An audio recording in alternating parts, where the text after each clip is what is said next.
Merci de rester fidèle à l'AFM Télévision, mesdames et messieurs. Bonsoir et bienvenue dans cette grande édition du journal. La RDC a expédié ce vendredi le premier lot d'or équitable vers les Émirats Arabes Unis.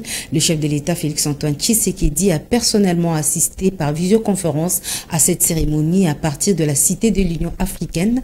La cérémonie matérialise justement le partenariat RDC-Émirats Arabes Unis par le biais de la Société des droits congolais Primera Gold RDC. Reportage. C'est une première dans l'histoire de la République démocratique du Congo, un accord entre la RDC et les Émirats Arabes Unis sur un partenariat d'établissement d'une chaîne d'approvisionnement équitable en or entre les deux parties. Cela dans le but de réduire la contrebande d'or. Ce partenariat conclu en décembre 2022 établit des règles d'un nouveau système d'exploitation de l'or dans la province du Sud Kivu par la société Primera Gold RDC afin de réduire l'influence des groupes armés dans l'Est du pays. Il s'agit là d'un tournant historique dans les relations entre les deux pays avec à la clé la vente d'un premier lot d'or issu du commerce équitable. L'accord prévoit l'avantage de garantir les bonnes conditions de travail et de vie aux créateurs artisanaux vivant dans la province du Sud Kivu. Il s'est de souligner que Primera Gold RDC garantira des salaires décents aux créateurs ainsi que leur assurer un revenu régulier. La bancarisation, la gamme d'assurance ainsi que l'accès aux soins de santé et à l'éducation seront également garantis. Et dans un autre registre, l'ancien président kényan désigné facilitateur de la communauté des États de l'Afrique de l'Est a rencontré hier jeudi à Mambasa dans la province de l'Ituri les responsables de la rébellion du M23. Il ressort de ces échanges qu'un quatrième round des pourparlers se tiendra dans l'une des villes de l'Est de la RDC. Cette quatrième phase des discussions vise à consolider les acquis considérables des derniers mois sur les processus de paix. Le M23 a pour sa part apprécié les efforts fournis par le facilitateur de l'EAC, Uhuru Kenyatta, pour son engagement dans la recherche des solutions à la crise entre Kinshasa et Kigali.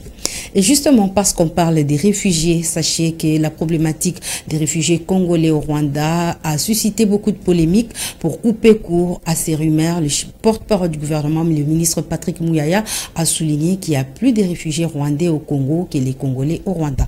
On l'écoute dans ce propos recueilli par Lionel Ngolo et Florent Okita. Mais il y a des points que nous devons rappeler. Premièrement, il y a plus de réfugiés rwandais au Congo que des réfugiés congolais au Rwanda. Et cette question a fait l'objet des discussions entre les deux gouvernements. Les deux chefs d'État étaient là, à Luanda en juillet dernier. Si vous regardez la feuille de route, il est prévu que l'on traite cette question de réfugiés dans une tripartite avec le Haut Commissariat pour les réfugiés. Je peux vous donner des chiffres à titre indicatif parce que du côté congolais, ce travail a été fait. Les chiffres au 30 novembre 2022 disent qu'il y a à peu près 77 000 réfugiés congolais au Rwanda qui sont du fait des agissements du gouvernement rwandais. Parce que, souvenez-vous qu'en mai 2021, lors de l'éruption, les Congolais qui s'étaient réfugiés de l'autre côté n'ont pas voulu rester un seul jour de plus. Et ils sont tous rentrés. Souvenez-vous, c'est récent.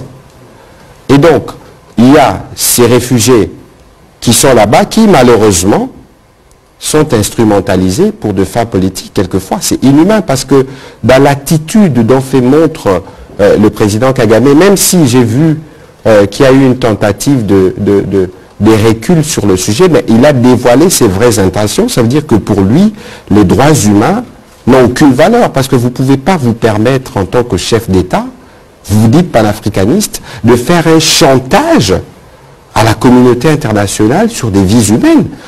Et retenez également que la situation humanitaire devient de plus en plus inquiétante dans la province du Nord Kivu, précisément dans les groupements des Banandé, Kainmanama, en territoire de Beni, où plus de 500 ménages des personnes déplacées vivent sans assistance du gouvernement congolais, moins encore des ONG humanitaires. Anya Kole. La sonnette d'alarme est tirée par la société civile locale. Jonas Bin Kasumba, président de ces structures citoyennes, apporte que ces nécessités sont venues majoritairement de la province voisine de l'Ituri, fuyant les violences meurtrières de nombreux groupes armés locaux et étrangers. Ils sont venus de la chefferie de Banyali Chabi et dans l'agglomération de Vido dans la province de l'Ituri. Il vient de passer les 8 mois et d'autres 3 mois sans être assistés par le gouvernement, a-t-il alerté. Il affirme par ailleurs que ces déplacés de guerre sont la plupart dépourvus de soins médicaux adéquats faute de moyens financiers. Aussi, certaines sources estiment que de mauvais états de la route Eringeti-Kainama bloquerait la libre circulation aux organisations humanitaires pour intervenir en faveur de ces nécessités. L'an dernier, le groupement Banane de Kainama a été la cible de plusieurs attaques rebelles mises à l'action des terroristes et des ADF. Une situation qui a été à la base des déplacements massifs des habitants à l'intérieur tout comme à l'ailleurs de la province du Nord Kivu. On va parler éducation dans ce journal. Les enseignants de l'IPST dans la ville de Mbandaka observent depuis ce vendredi un mouvement de grève. Le mot d'ordre a été lancé par le syndicat des enseignants dans cette province de l'Équateur. On en parle également avec Ania Kole. Ces derniers justifient ces mouvements de grève par le non-paiement de la totalité de leurs primes de gratuité telles que stipulées dans le protocole d'accord avec le gouvernement de la République démocratique du Congo. En dépit de cela, la plupart des écoles primaires de Mbandaka, raisons confondues, n'ont pas repris depuis ce 9 janvier comme prévu par le calendrier scolaire de l'année en cours au motif susmentionné. En somme, les enseignants des écoles primaires réclament un montant de 40 000 francs congolais en plus de ce qu'ils reçoivent, c'est-à-dire 30 000 francs congolais au titre de leur prime de gratuité, ont-ils laissé entendre. De leur côté, les parents d'élèves et leurs enfants lancent un SOS aux autorités compétentes en vue de sauver l'année scolaire et éviter ainsi des conséquences désastreuses pour l'avenir des enfants. De plus, ils invitent les autres partenaires de l'éducation au dialogue social, indique l'ACP. En santé, parlons du lancement de la campagne de vaccination contre la rougeole dans la province de la Chopo. Cette phase de vaccination concerne plus de 6 000 enfants dont l'âge varie entre 6 mois et 10 ans. Ania Kole pour plus de précisions. Le médecin-chef de la zone de santé de la Chopo, le docteur Lolo Afoual, affirme avoir dénombré plus de 480 cas de rougeole, dont un décès de mars 2022 à ce jour. Il sensibilise ainsi la vaccination massive des enfants contre cette épidémie en appelant les parents à aller faire vacciner leurs enfants des âges concernés pour le protéger contre la rougeole. Il convient de noter par ailleurs que cette campagne est réalisée grâce à l'appui financier de Médecins sans frontières. De retour à Kinshasa pour parler de la situation catastrophique des habitants du quartier Sakombi dans la commune de Kimbanseke qui déplorent les difficultés d'ordre social dont ils sont victimes, notamment pas de route, pas d'accès à l'eau et à l'électricité. Suivez les cris de détresse de cette population dans ce reportage de Ania Kole et Florent Okita ainsi que Joseph Majondo. La population vivant au quartier Sakombi, dans la commune de Kimbanseke, vit en calvaire indescriptible. D'une part, le manque de routes suite à l'érosion et d'autre part, l'inaccessibilité à l'eau et à l'électricité. Les plus malheureuses sont les personnes de troisième âge. Ici, nous souffrons. Regardez, l'érosion avance. Il y a un ravin qui est trop grand, ça engloutit même nos maisons. Il n'y a pas que cette difficulté. Un autre avis décrit le mot qui ronge l'inquiétude de la population de ce coin de Kinshasa.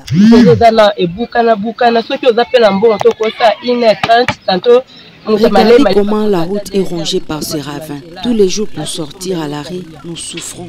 Ce n'est pas facile. Il faut marcher pendant 2 heures du temps. Et puis, l'eau est difficile ici. Il y a aussi de l'insécurité. Quand les inciviques vous ravissent les histoires, les gens regardent, personne ne peut agir. Ces gens-là nous demandent de les enlever sur la route. Pourtant, ce sont eux-mêmes qui sont venus sur cette route-là pour extorquer les biens des valeurs.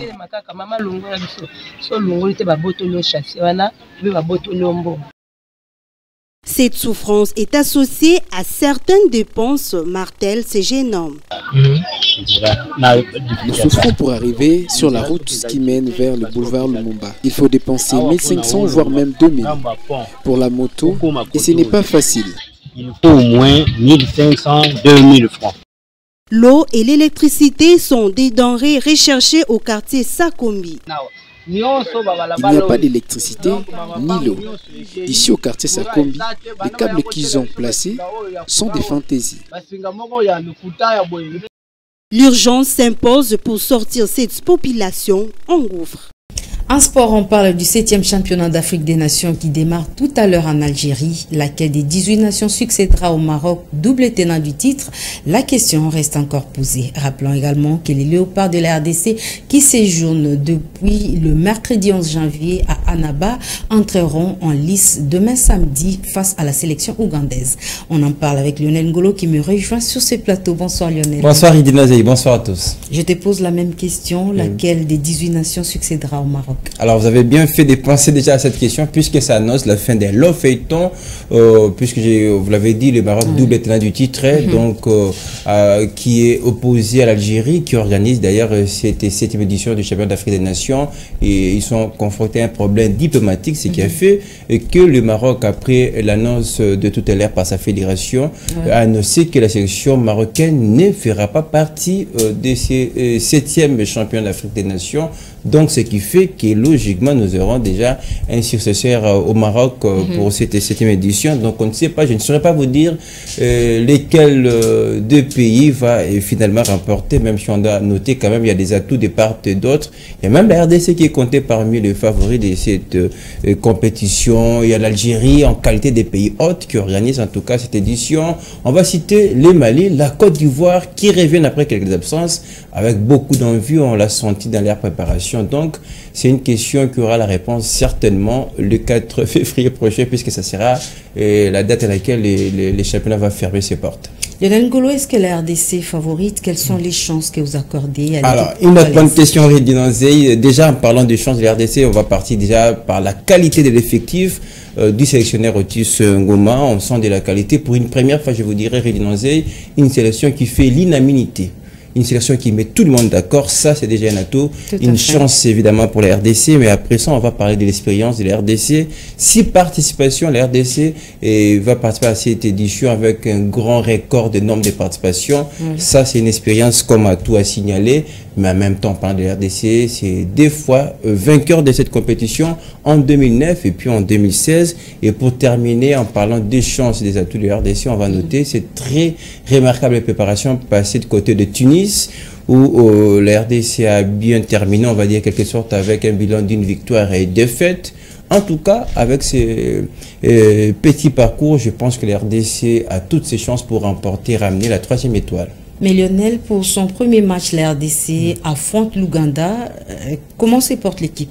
L'équipe se porte très bien, il faut quand même dire, l'équipe avait ses besoins de se climatiser puisque l'Algérie et d'où venait l'équipe, ça fait pas exactement le même climat. Et donc l'équipe est arrivée à même cet accueil chaleureux. On a vu les managers qui accompagnent l'équipe qui voilà, expliquer tout ce confort et surtout les conditions dans lesquelles évidemment se trouvent les joueurs. On va dire l'équipe se trouve très bien, l'équipe s'est entraînée. Et on va dire en peu de mots, l'équipe est prête pour aborder déjà ces premiers matchs demain. Lionel Ngolo, patriotisme oblige, tu restes optimiste. Nous allons évoquer un fait qui suscite la polémique. Semble-t-il que le sélectionneur Otis Ngoma n'a signé aucun contrat avec le gouvernement. C'est sur toutes les lèvres, Redinanzé, les analystes sportifs en parlent sans cesse. Comment comprendre qu'un sélectionneur qui dirige cette équipe va aller en guerre sans signer de contrat? Il n'y a pas de contrat, l'entraîneur lui-même revenait avant d'ailleurs de débarquer en Algérie. Il a rappelé que je n'ai pas de contrat. Alors il y a beaucoup de questions à ce sujet et qui doit faire accélérer cette signature de contrat, on ne sait pas. L'entraîneur lui-même l'a dit. Il y avait le ministre qui était là qui a signé et il fallait que le président de la FECOFA qui a été justement absent lors de cette rencontre, on ne sait pas pourquoi, alors que c'est un entraîneur quand même qui a un grand nom, qui a un long parcours en parlant du football congolais. Il a été quand même, il a fait ses preuves avec les Directeurs Mpembe récemment avec le Sénat du Congo, mais surtout cet entraîneur a fait ses preuves depuis qu'il a pris ses léopards à prime. C'est déjà une qualification sans championnat. Il a commencé comme ça et nous espérons que le gouvernement va accélérer de ses côtés là avant la fin de la compétition, que Otis Ngoma signe officiellement avec le gouvernement congolais pour en tout cas mettre les joueurs dans les très bons climats et surtout les sélectionneurs lui-même. Merci à toi, Lionel Ngolo, pour avoir répondu à nos questions. Oui, mais une chose, permettez-moi, on rappelle à nos téléspectateurs qui pourront suivre en intégralité la 7e édition des Championnats d'Afrique de Nations sur FM Télévision. Donc, il y a un plateau qui est réservé, même pour nos sponsors. En tout cas, pour moi, c'était l'occasion de l'annoncer. Merci beaucoup, les messages est bien reçu. Mesdames et messieurs, c'est la fin de cette édition du journal sur la FM Télévision. Merci de l'avoir suivi. Restez branchés pour suivre le CHAN Algérie 2023. Excellente suite des programmes.